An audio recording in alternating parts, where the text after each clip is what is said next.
بسم اللہ الرحمن الرحیم۔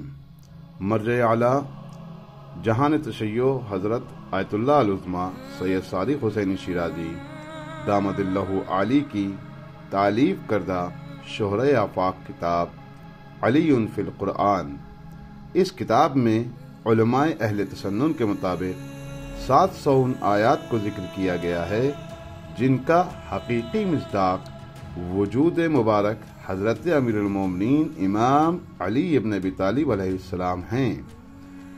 مرجع اعلیٰ وضاحت کرتے ہوئے فرماتے ہیں کہ اگر اس کتاب میں ان آیات کو بھی شامل کر دیا جاتا جو علماء اہل تشیع کے نزدیک حضرت علیہ السلام کی شان میں نازل ہوئی ہیں تو ان کی تعداد بہت زیادہ ہو جاتی۔ بسم اللہ الرحمن الرحیم، الحمدللہ رب العالمین، والصلاة والسلام علی سید الانبیاء والمرسلین وعلی آلہ الطیبین الطاہرین، اما بعد فقد قال اللہ سبحانہ وتعالی فی کتابہ المجید، بسم اللہ الرحمن الرحیم، واقفوہم انہم مسئولون، صدق اللہ العلی العظیم۔ اللہ رب العزت کی طرف سے ارشاد ہوتا ہے سورہ صافات میں کہ ان کو روکو، ان سے سوال ہونا ہے۔ اس آیت کے ضمن میں بعض اہل سنت علماء نے بھی کچھ روایات کا تذکرہ کیا ہے۔ سوائے مرکہ جیسی کتاب میں ابن حجر نے متعصب عالم دین تھے، انہوں نے بھی ذکر کیا کہ روز قیامت جب لوگ جنت کی طرف جا رہے ہوں گے تو خدا کی ایک آواز آئے گی کہ ان سب کو روک لیا جائے، ابھی ان سے ولایت علی کے بارے میں سوال ہونا ہے۔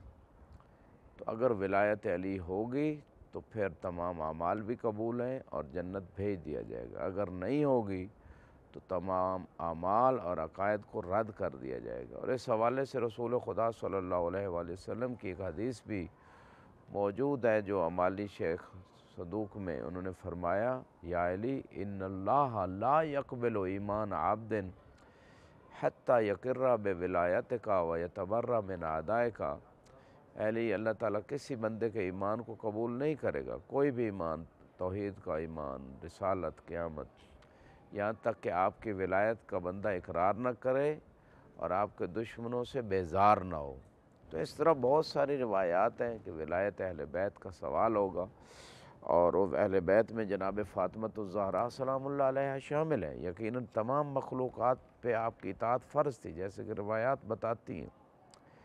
11ویں امام فرماتے ہیں کہ نحن حجج اللہ علی الخالق وجدتنا حجت علینا، ہم مخلوق پہ اللہ کی حجت ہیں اور ہماری جدہ فاطمۃ الزہراء سلام اللہ علیہ ہمارے اوپر حجت ہیں۔ تو اسی آیت واقفوہم انہم مسئولون کے ضمن میں ایک کتاب ہے رشفۃ السعدی، صفحہ 24 پہ ایک روایت جو عالم شافعی نے شہاب الدین ابو بکر حضرمی اپنی اس کتاب میں لکھتے ہیں کہ وقفوہم انہم مسئولون، کس چیز کے بارے میں سوال ہوگا؟ عن ولایت علی و اہل البیت، کہ ولایت علی علیہ السلام اور اہل بیت کی ولایت کے بارے میں سوال ہوگا۔ چونکہ فاطمہ سلام اللہ علیہ بھی جو ہیں وہ اہل بیت سے ہیں تو آپ کی ولایت کا بھی سوال ہو۔ جیسے میں نے عرض کیا کہ تمام پرندوں پہ، تمام جن و انس، حیوانات، تمام چیزوں پہ جناب فاطمہ سلام اللہ علیہ کی اطاعت فرض تھی۔ بعض روایت میں جیسے کہ رسول خدا اور مولا علی کے بارے میں بھی اختب خوارزمی نے مناقب میں لکھا ہے، اہل سنت عالم دین، کہ چوتھے آسمان پہ اللہ نے تمام انبیاء کو جمع کیا اور رسول خدا نماز پڑھانے سے پہلے ان سے کہا گیا کہ آپ سب انبیاء سے پوچھیں کس بات پہ انہیں نبوت ملی، تو سب نے کہا علی اقرار بنبوت کا و ولایت علی ابن ابی طالب، آپ کی نبوت اور علی کی ولایت کے اقرار پہ ہمیں نبوت ملی۔ اور یہاں پہ بعض روایات میں ہے کہ کسی نبی کو نبوت نہیں ملی حتیٰ اقرّ بفضل فاطمہ سلام اللہ علیہ، یہاں تک کہ اس نے جناب فاطمہ سلام اللہ کی فضیلت کا اقرار کیا تو پھر نبی کو نبوت ملی۔ تو یہ ساری احادیث موجود ہیں اہل سنت کتابوں میں بھی، اور یقیناً فاطمہ سلام اللہ علیہ بضعۃ منی کے مصداق ہیں۔ یعنی رسول اللہ صلی اللہ علیہ وسلم کا ٹکڑا ہیں۔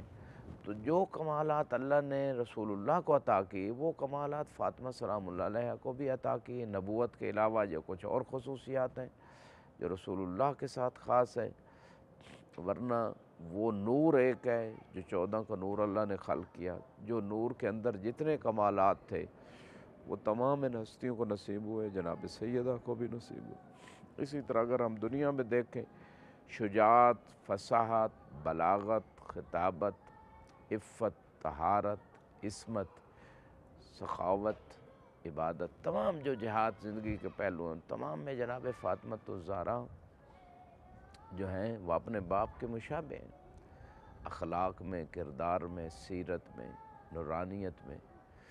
اور جناب فاطمہ زہرا سلام اللہ علیہ تمام دنیا کی مستورات میں اکیلی سردار ہیں، تمام دنیا کی جنت کی عورتوں کی سردار ہیں، کائنات کی عورتوں کی سردار ہیں، جیسا کہ احادیث میں ہے۔ اور پھر جناب فاطمۃ الزہرا ہدایت بشریت کے لیے اکیلی خاتون، تمام بشریت کی ہدایت کے لیے، ان کی زندگی میں ہدایت کے تمام پہلو موجود ہیں۔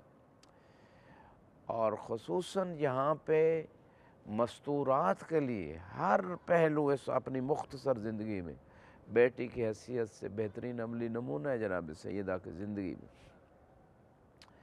ماں کی حیثیت سے ایک بہترین ماں ہے، زوجہ کی حیثیت سے بہترین زوجہ ہیں، یعنی وہ بیٹی جس کے بارے میں رسول خدا فرماتے ہیں کہ بیٹی باپ کے لیے رحمت ہے، یعنی بغیر حساب کے اگر کسی باپ نے اچھی تربیت کی بیٹی کی، اس کا خیال رکھا، تو بغیر حساب کے اسے جنت لے جائے گی۔ یہ رحمت ہے۔ بیٹی دنیا میں بھی والدین کے لیے رحمت، آخرت میں بھی رحمت۔ دنیا میں بھی والدین کا زیادہ خیال بیٹیاں رکھتی ہیں، زیادہ محبت بیٹیاں دیتی ہیں، اور آخرت میں بھی رحمت ہے۔ رحمت پہ سوال نہیں ہوتا، نعمت پہ سوال ہوتا ہے۔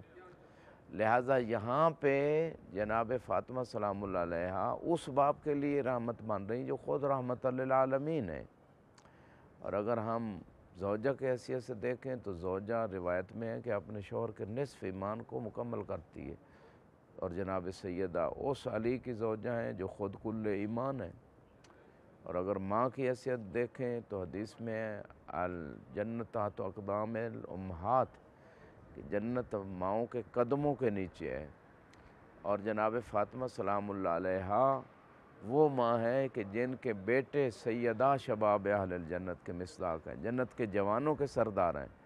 تو جنت کے جوانوں کے سرداروں کی جنت جناب فاطمہ سلام اللہ علیہ کے پاس ہے۔ تو اس کا مطلب یہ ہے کہ عظمت کے تمام وہ پہلو، کمالات اور شرف کے تمام وہ جنبے جو اللہ کسی ہستی کو عطا کر سکتا تھا یا ممکن الوجود کی وسعت میں تھا، وہ تمام کمالات جناب سیدہ کو، رسول خدا کو، علی مرتضیٰ اور ان ہستیوں کو عطا فرمائے۔ وآخر دعوانا ان الحمد للہ رب العالمین۔